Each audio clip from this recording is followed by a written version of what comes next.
আদিল রে নিয়ে আর আপনার ভাস্ত্রী নিয়ে নানান রকম কথা শুরু হয়েছে, এর একটা সমাধান দরকার। কি দরকার না? সেটা আমি বুঝবো। আপনি বুঝতে হবে না, আমাদের বোঝা লাগবে। আর আমরা যদি বুঝি সেটা কিন্তু আপনার জন্য ভালো হবে না। মিলন হবে কতদিনে আমার মনে।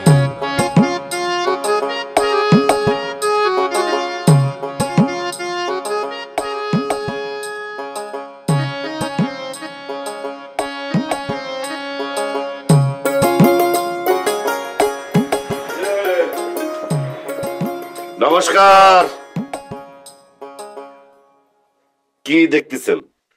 আমি নমস্কার জানাইছি, উত্তর দেবেন না? কি কবি ক। ওই আদিলের খবর কিছু জানেন নাকি? জানি তো, আদিল গ্রাম ছাড়ছে। আরে সেইডে না, গ্রাম ছেড়ে কোথায় গেছে?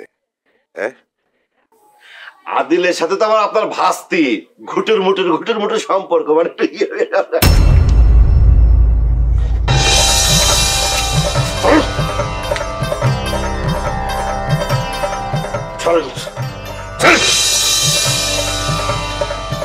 শক্তি মেলা, বুঝতে পারছি। এটা আমার শক্তি না, সত্যের শক্তি। ব্যাস, হয়েছে হয়েছে। আদিলের কথা কিছু জানা থাকলে কোন? জানি না।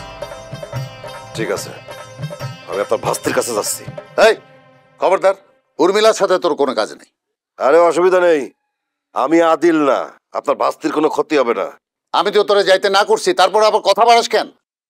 ঠিক আছে, আপনি তাহলে ফোন দেন, ফোন দিয়ে জানেন যেন আমার জানান।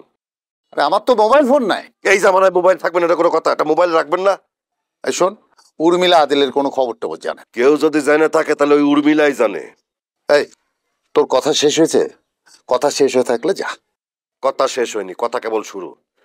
আদিল রে নিয়ে আর আপনার ভাস্ত্রী নিয়ে নানান রকম কথা শুরু হয়েছে, এর একটা সমাধান দরকার। কি দরকার না? সেটা আমি বুঝবো।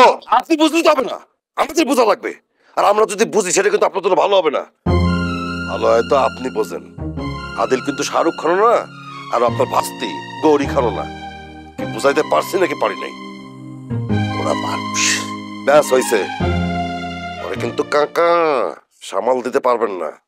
দেখ চেষ্টা করে কিছু করতে পারোস কিনা।